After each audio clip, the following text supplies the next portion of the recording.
foda. E o MRG, cara? Como que tá indo isso? MRG está muito bem. Fizemos 13 anos 13 agora. 13 anos, também... né, cara? Puta que pariu. 13 anos, né? Muito tempo, Podia ter mano. feito um concurso. É, 13 anos mesmo, Porra cara? nenhuma, muito melhor. Não, também, é. MRG, porra. Vocês começaram quando? A gente começou em 2008. Data do Homem de Ferro. Caralho, Foi vocês isso. começaram em 2008. 2008, cara. Nossa, muito tempo. Muito maneiro. meu Muito... irmão. Eu, Didi e o Beto, a gente se conhecia no colégio. Falava um monte de groselha. A gente tinha amigos, tipo vocês também, assim. Pessoas que são muito parecidas em muitos gostos, mas muito diferentes em muitas outras coisas. Então as conversas ficavam... É o molde dos podcasts que fazem sucesso, né? Vocês são um exemplo disso também. Então, a gente falou, cara, vamos... Cara, eu só ouvia podcast... A gente falou de inglês no começo do programa. Era meio Luciana Gimenez, assim, eu ouvia podcast estrangeiro, quase não ouvia podcast nacional, não conhecia o Jovem Nerd, o Didi que conhecia o Nerdcast, o Beto ouvia os podcasts da IGN, a gente falou, cara, vamos fazer uma parada parecida e tal. Aí começamos, cara, nos viramos no Audacity lá na época, nos programinhas de edição. Que louco. Olhamos o que tinha, falou, tá, a galera faz um bate-papo assim, o que a gente pode fazer de diferente? Aí botamos os barulhinhos, os quadros e tal, aí foi fazendo sucesso. Alegria total.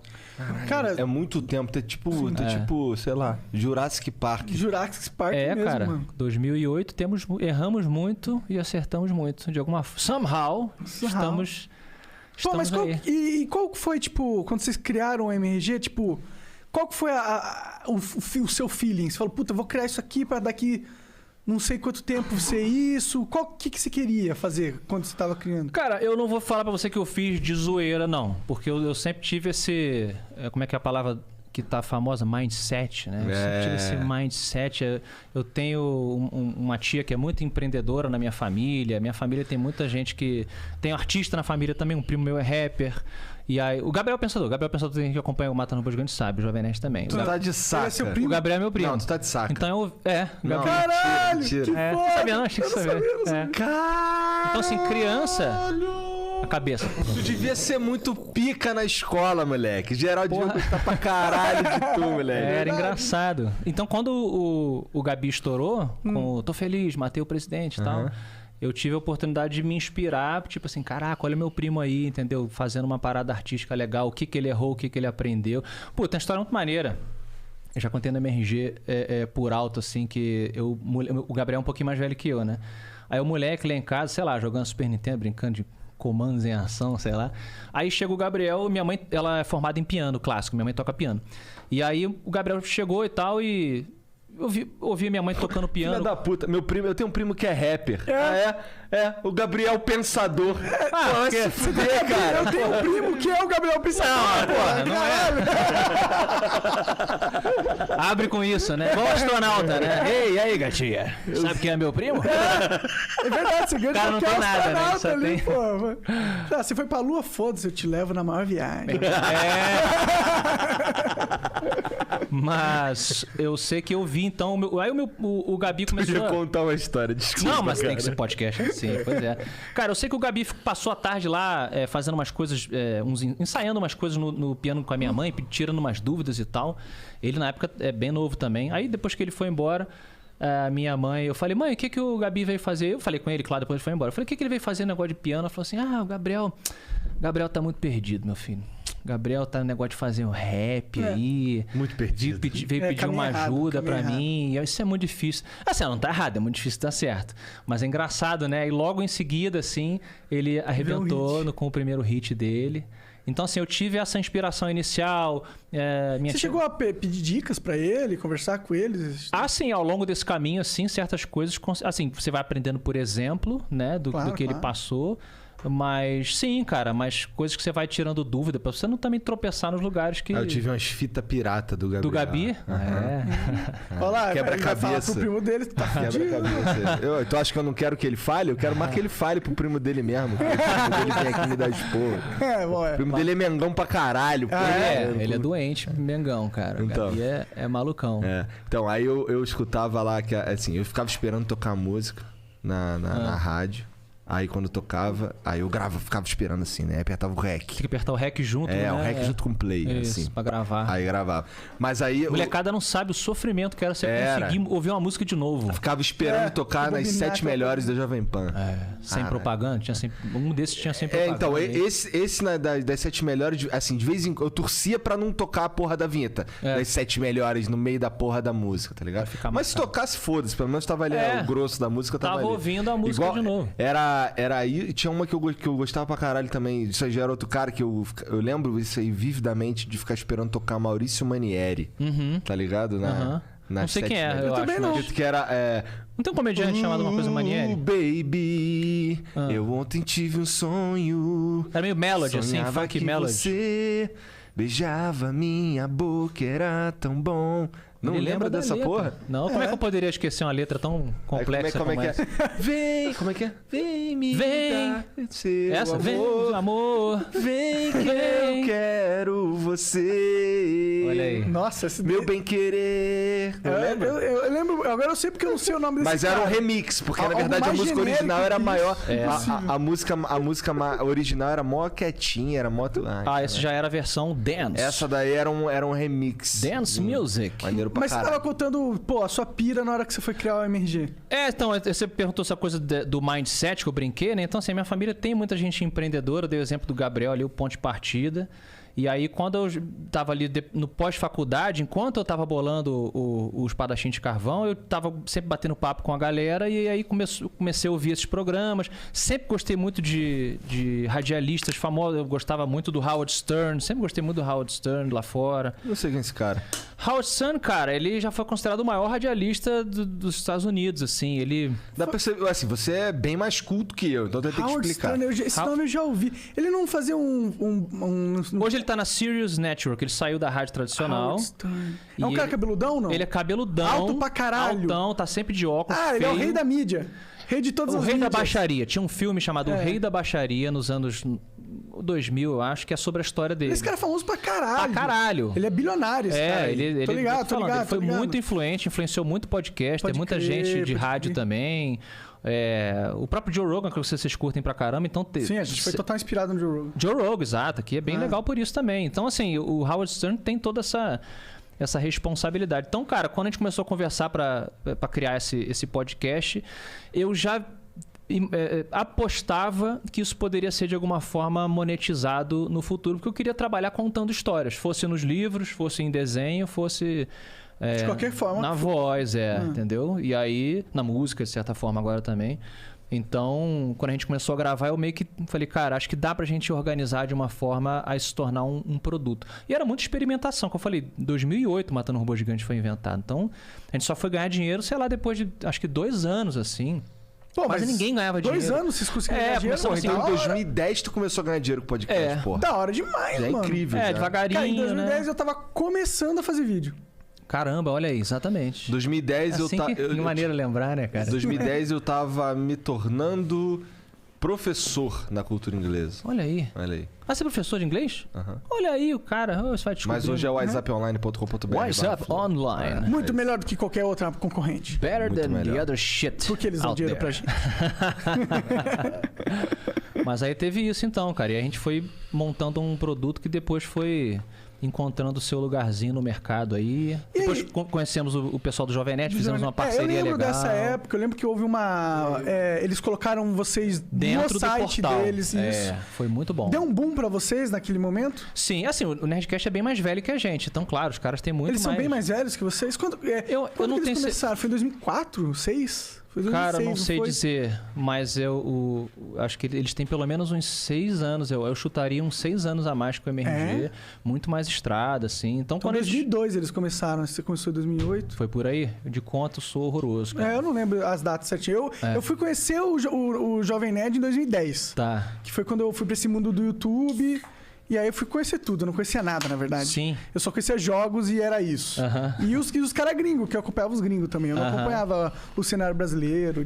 Depois que a gente foi... E também o cenário brasileiro tava começando, né? Nem existia de verdade mesmo, né? Então tinha... Tanto quando a gente entrou, assim, no mundo dos podcasts, eu lembro de ter uma estranheza por parte de alguns, claro, né? Não falo por todos. Mas porque nós não éramos de TI. Nessa época, a maioria das pessoas que fazia podcast, porque podcast é um negócio muito difícil de fazer tecnicamente... Ainda é um pouquinho. Ainda é chato, né? Facilitou muito com o negócio de streaming e tal. O Anchor, né? Ajudou bastante. Muito. Só que, tinha muita gente de TI que fazia, porque sabiam se virar. E a gente não tinha nada a ver de TI, era cada um maluco de uma área diferente ali. E aí, acho que isso também foi um diferencial bacana e o negócio foi evoluindo. Fizemos essa parceria com o Jovem Nerd, que dura até hoje. A gente não tá mais no portal deles, né? Sim, mas somos amigos até hoje e deu super certo. E quanto mais gente, melhor. Quanto mais gente ouvindo podcast, mais gente ouvindo todos os podcasts. Exatamente. Né? Tem muito tempo no mundo pra você ficar ouvindo um treco só. E tem muita gente que não tá familiarizada ainda com esse formato, tá ligado? A maioria das pessoas no Brasil não estão. É só questão... Tá começando a conhecer. Tem tanta gente pra trazer aí pra esse universo, mano. Ixi. A minha percepção é que esse negócio de podcast vai se tornar o entretenimento adulto do futuro, assim, próximo. Depois da pornografia, né? Que a gente já estabeleceu que... não. A pornografia vai sempre reinar por cima de todos. Porque assim, o que eu enxergo, e eu posso estar errado, mas eu acho que eu não tô, é que assim, o moleque que cresceu vendo o Monark jogar Minecraft... Tá. O moleque cresceu, daí agora ele tem que trabalhar, ele tem que ficar no trânsito, não sei o que e tal. O que ele vai fazer? Ele vai ficar ouvindo podcast. Exato. Então, quanto mais podcast, melhor. A vantagem é essa, essa coisa do rádio. Eu também acho que tem uma diferença muito interessante do mundo do podcast / rádio. Aí eu vou botar no mesmo saco, no sentido que você ouve mais a voz. No caso, a gente tá aqui no YouTube, tá no Twitch e tal. Mas a essência do podcast é o áudio. Sim. Existe uma certa proximidade, cara, que eu enxergo e vivencio, assim, nesses anos todos de Matando Robô Gigante, Nerdcast e tal, que é muito diferente de um comunicador de televisão, de YouTube. Diferente, não pior ou melhor, mas muitas vezes você tem uma intimidade com aquela pessoa que é muito diferente de amigos nossos e amigas que vêm, por exemplo, de YouTube, que tem uma relação muito bacana, mas é diferente. Não sei se vocês já estão sentindo essa distinção, digamos. Então é uma coisa também mega enriquecedora que a galera vai descobrindo, né? Porque assim, eu acho que a maioria dos caras que vem aqui conversar com a gente, acho que inclusive isso é uma parada que a gente precisa remediar, a maioria é cara de YouTube mesmo. A maioria... A maioria é a galera mais vídeo, entendi. Sabe? Mas eu já estamos, na verdade, tentando navegar por esse mundo aí. Porque o que acontece? Quando a gente é dos vídeos. Sim. Então o nosso network no começo era só os pessoal do vídeo mesmo. Não tinha muito alcance. A gente tá sendo reconhecido como um podcast agora. Sabe? Há, inclusive, uma grande discussão na internet se o Flow é realmente um podcast, tá ligado? Né? Vocês se identificavam, ou pelo menos se colocavam como um podcast desde o começo? Desde o começo. Sempre foi Flow Podcast. O nome do canal sempre foi Flow Podcast. Porque é Joe Rogan Podcast também, Experience. Né? Experience. Mas ele The Monarch Experience. The Monarch and Igor. Aqui é Igor Monarch Experience. Igor Monarch Experience. Não, essa aí não, porque aí é muita imitação. Ia ficar muito parecido. Não, tu não tá ligado. Vocês não podem ficar muito mais fortes e tatuados. Não, nem careca. Por isso que eu botei cabelo. Você botou cabelo recentemente? Botei. Caramba. Tem uns 2 meses, 3 meses que eu botei cabelo. Coça? Não mais. No começo fica mais casquinha da feridinha ali. Entendi. Mas aí quando cai, acabou. E pode usar fone assim em cima? Não tem problema não? Não dá nada. Não, cara. Agora o que acontece? A única parada é que tem assim, ele implantou, 4.000 folículos que dá uns 3.000 e tantos fios. E o que acontece? Muitos caem no começo e crescem de novo. Sabe? Então, assim, tem os que não caíram, eles ficam muito mais longos, obviamente. Então eu tenho que ficar cortando pra ficar mantendo pros que caíram chegarem ali, os retardatários, tá ligado? Que doideira. O Monark doa ou não? Que tem bastante. Eu ali. tenho bastante. Não, tira daqui, não fica nem cicatriz, não fica nada. Que maneira ele tira. Sim. Fica padrão. Tem que ser do seu próprio couro, né? Não, na verdade pode ser de qualquer lugar do seu corpo. O cabelo da pode bunda. Ser do pentelho, pode ser de qualquer lugar. Vai ficar grossão. Vai ficar grossão. Ele falou que fica um pouco crespo, mas é possível. Um cara que é muito careca mesmo... Aí vai virar o clássico dickhead. Dickhead. Se tiver o saco muito peludo aí, quiser implantar na cabeça, é possível. Mas o que Cada um que tem. Fala. Mas o que tu acha? Dele botar o cabelo? Achei maneiro. Achei que ficou, vai ficar top, faz um Mas essa Johnny parada Bravo. de podcasts, você acha que esse podcast estilo Flow, estilo Joe Rogan, é podcast? Eu não sei o que define um podcast. Eu caguei e andei, por que tu pensa? Eu acho que eu sou um podcast, acabou. Eu acho que é meio que essa postura. Hoje em dia você pode se identificar como um helicóptero Apache, né? Eu sou um filme de fantasia. Eu acho que é um podcast porque a gente tá no Spotify como podcast. Tipo, Eu acho dá que- pra você consumir o Flow só em áudio. É isso que eu ia falar. Eu arriscaria por aí. Eu acho que se você puder fechar os olhos, pessoal que é cego, que consegue acompanhar tudo que tá acontecendo, eu acho que isso define um bom podcast. Tem um reviewer de cinema, que eu não vou lembrar do nome do cara, mas acho que se a pessoa botar tipo Blind Reviewer, sei lá, The Blind Movie Goer, alguma coisa assim, que é um maluco que é deficiente visual e ele vai assistir grandes filmes e depois ele faz a resenha do ponto de vista de uma pessoa que não enxerga nada. Então ele comenta assim, cara, naquela parte ali eu não entendi bulhufas o que estava acontecendo, porque ninguém comentou, meu Deus, olhem aquilo ali, olha o prédio caindo. Não tem nada narrando e tal. Então acho que isso é uma boa, talvez um ponto de partida. Se a pessoa pode ouvir o seu programa sem assistir, sem ver nada. Né? Eu diria que Tem muita gente que fala que ouve o Flow, por exemplo, jogando coisas. Sim, eu jogando não sei, mas eu ouço muito podcast lavando louça, fazendo alguma coisa de arte, assim, desenhando e tal. Ou academia, cara, eu ouço muito podcast em academia. Quando eu não tô ouvindo música, vai de podcast e tal e vai embora. O próprio Joe Rogan, que a gente estava mencionando aqui, eu acho que às vezes ele peca quando ele usa muito recurso visual, cara, de tipo, olha isso aqui, não sei o quê. Às vezes eu penso, puta, às vezes eu tô ouvindo e eu tenho que ir lá ver se tá no YouTube. Por que eles estão mostrando aqui? Ah, tá. Às vezes só que ele fala assim, pra quem tá só escutando a gente tá aqui com a garrafa na mão e tem um verdade, isso é algo que a gente desenhado. tem que ficar atento também, né? Eu fico atento, cara. Você fica atento pra caralho? Fico. Eu não fico muito Foi não. meio passivo-agressivo essa resposta. O Igor Mas eu sou esse cara, passivo-agressivo. Você tem essa energia dentro de você, Passivo-agressivo, né? não, eu sou agressivo-agressivo. ele é agressivo, Entendi. né? Eu acho que ele é um gigante gentil.